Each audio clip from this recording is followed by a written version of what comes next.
Have a blessed day sa ating lahat. Ayan po, sasabihin niyo po, abay pagkadaming bangus niyan, ay maglola lang naman ang kakain. Hindi po, kasi po today, ay ano po, birthday po ng aming inay.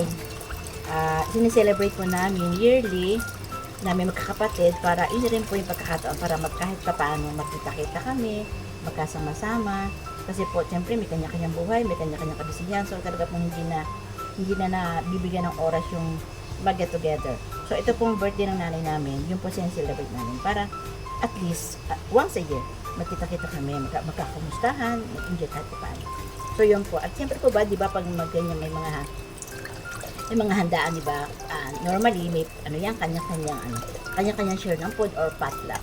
So, ito po yung aming ito po yung aming share na mag-ate. Sisanain na bangus. Nakasilim po kasi ako minsan sa mall, nung bumili po ako ng bangus sa mall. Sabi ko, ang sarap. Sabi ko, ba't ganun? Ba't may kakaibang pitik, ang sarap po niya. So, nag-experiment po ako. Bumili din po ako ng bangus. Noon na, nag-experiment po ako. Tapos, niluto ko rin po.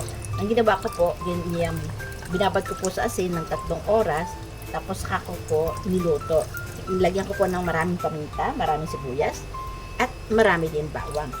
Siyempre, lalagyan natin ng seasoning o magic syrup, whatever kung gusto natin ilagay. So, yun po. After 8 hours po, naluto siya. Siyempre, marami pong tubig marami pong tubig. Para po tayo naguluto ng sumasaliya. Di ba sumasaliya po, ang tagal, lutuin. Tapos banto ng tubig. Kung meron po kayong malaking kaldero, mas better para hindi na kayo banto ng banto. Isang salangan lang. Pero ako po kasi, maliit lang yung kaldero kaya nagbabantuan. So, yun po. Nang niluto ko po siya, yung nga pong ingredients, maraming sibuyas, maraming bawang, at maraming paminta. Konting, siguro po, kalahati, yung sa sachet na suka. Kapag po, kasi marami po niluto ko, para 5 kilo yun. Kalahating sachet lang po na suka, sa suka nilagay ko, para lang siya.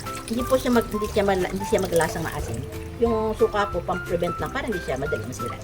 So, yun po, ang sarap pong ang sarap pong namnamin. Kahit po yung ating mga anak, pwede natin pakainin, hindi po tayo matatakot. Kasi wala, yung tinik po niya, sobrang lambot na po. Sobrang lambot na po, napakasarap. Iba po ang dating, ang linamnam. So, kung kayo po, gusto rin po yung makatikim ng masarap israin na bangus, try nyo po yun. Medyo magastos lang nga po sa gatong. Pero kung kayo po nasa bukid, hindi po mahirap kasi ang daming panggatong, di ba? Daming panggatong sa bukid. Mamulot ko lang sa paligid, okay na. So, dito po kayo sa Manila, walang ganun. Kaya, talagang sa gasol.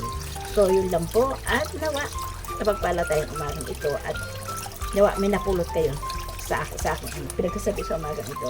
Have a blessed day, everyone!